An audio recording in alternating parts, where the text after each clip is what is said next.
This ain't the Illuminati. Today we're gonna do the Pyramid of Success. It's like a dollar bill with the eye inside the pyramid.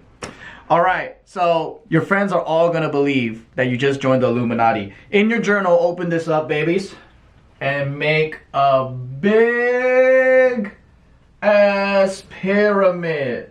A big ass pyramid right there. Right? And then we're gonna divide it into 1, 2, 3, 4 sections like that. We're gonna divide it into 4 sections. You see that, baby? Okay, the marker's kind of light, but I hope you can see it. Let me just zoom in into this motherfucker. Okay, here we go. Boom.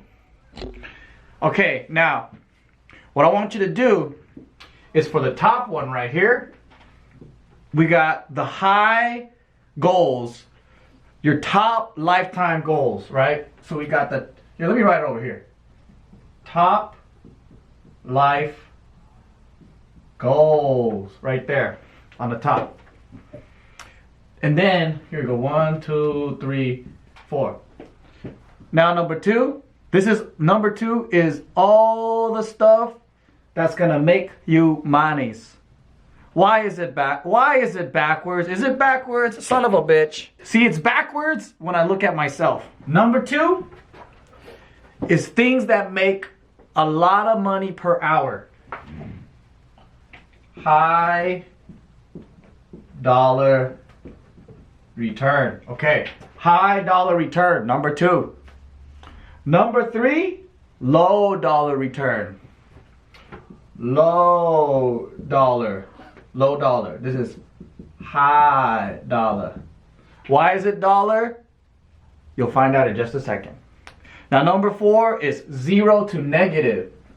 0 to negative return. Now this is really what you're spending your life and time on. So what you're spending your life and time on, you want to be in this area right here. You want to spend most of your time here. Maybe here, because it's necessary, right? But this is going to lead to spending most of your waking hours on the things that you've always wanted to do, things that are going to make you and keep you successful. But this is where we get all bogged down. We spend a lot of time right here in this area. That's why it's the pyramid, right? You see this? You want to cut this out, and you want this to be your new pyramid. You want to join this Illuminati, not have this big butt pyramid part right here. So what are these categories and how do you identify them? So next to them, I want you to go back to your list. All this stuff, we prepared for it. We have tons of information. So if it doesn't pop up right at the top of your mind, like if it doesn't come to you, you can always refer back to all the stuff that you wrote. It's all in our journal now. So top life goals. These are things that you always dreamed about, your dream job. The things that you always wanted to accomplish. Finally writing that book you set out to write. Finally filming that movie that you always wanted to. Whatever, right? Learning snowboarding, whatever. Like becoming the top jiu-jitsu practitioner in the whole entire world. That is the top life goal. Marrying soulmate. Right? So if it's marrying soulmate, if that's a high time value goal, then a low and negative return goal would to be purchasing ladies of the night. Because that has nothing to do with this, right? Or going around on random hookups and Tinder dates. It's like, what are you doing? Well, maybe, but if you're going into the situation thinking of hooking up and not looking for a quality relationship like marriage, then you're spending time in the wrong place, right? So if that's a high time value goal, you want to make sure that all of your time and effort is going toward the right place. What about outside of your love life? What about your career? Let's say your main goal is to be a filmmaker. Filmmaker, specifically like a director, right? If you're a director, what the hell are you doing spending time jacking off the porn all day? That's a low and negative return. Unless you're trying to be a porn director, then you're doing it for scientific purposes, right? You're doing it for research. It makes sense. It falls in line with this. So You have your career goal, you have your love life goal, you have all kinds of different goals that we wrote down, and you know they're high value. I want you to start listing out the top life goals, the top life high time shit that's gonna, you want to fill up most of your time in this side.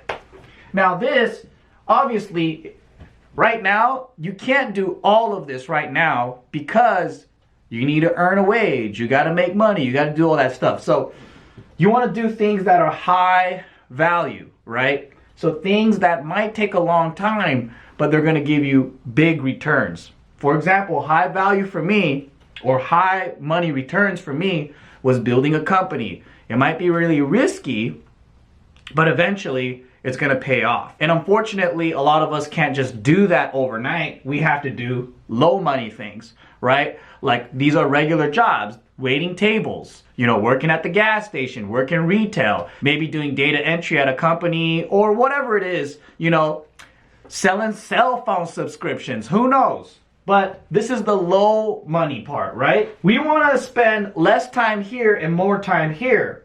But I want you to list out what you're currently doing that's low money that you want to get out of. Maybe you're doing a bunch of part-time stuff and you want to get into doing full-time stuff.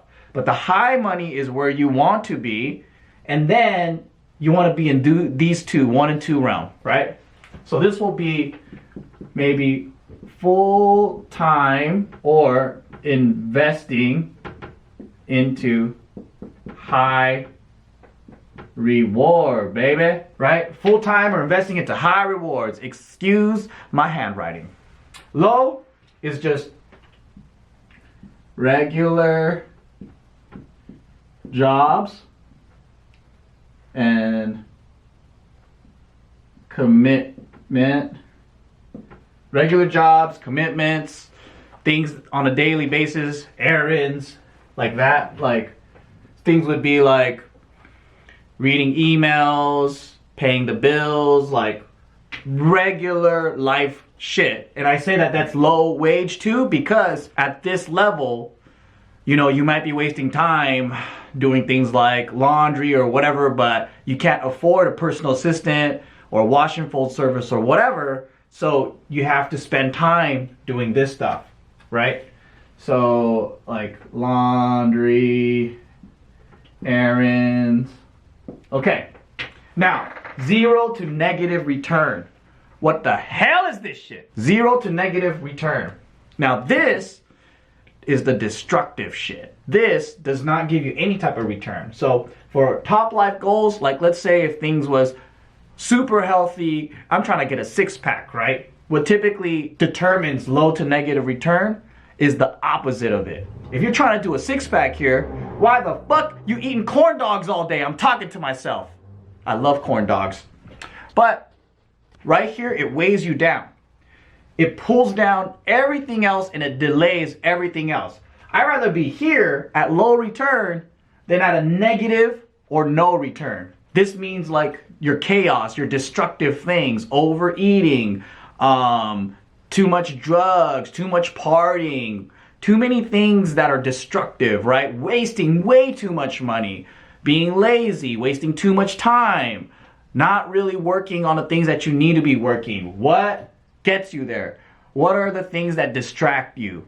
So write all that stuff down and you'll start to realize how much time you're wasting in this department. I watch too many damn shows. I jack off way too much. Whatever it is, this is the area we want to eliminate.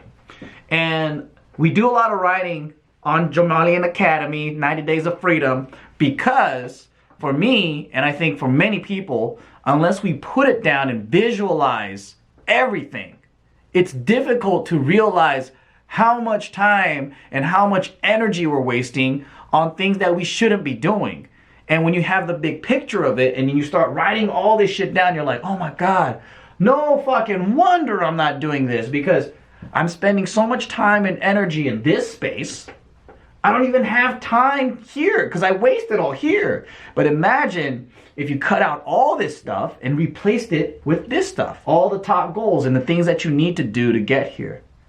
That's where I want you to work on. So I hope you created a pretty good journal. And you know what? If you're not ashamed and if it's not scary or embarrassing, share it in the Facebook group, because I'm sure that every time I see it, I really appreciate it and I check it out. And I'm sure that everyone else that's a part of the group too like to see it and like to share it. So maybe you can do that with this graph.